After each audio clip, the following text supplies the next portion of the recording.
lu ñu gis te tiij mooy ne gouvernement Sénégal dafa jël géej gi jébbal ko chinois yi coréens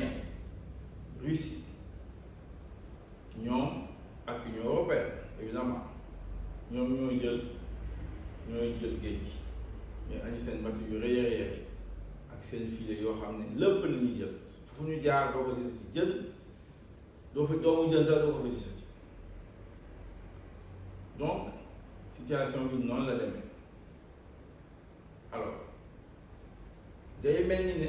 dañoo bëgg rey géej gi duñ amati nappkat léegi nag ñu transformer Sénégal ñu nekk ay aquaculture waaw su nekkee loolu mooy mbëbëtu gouvernement du Sénégal ñu xam ne loolu c'est extrêmement grave parce que napp gi juróom-benni téeméeri junne ñoo ci liggéey nappkat yeeg jaaykatu yoxos jaaykatu géej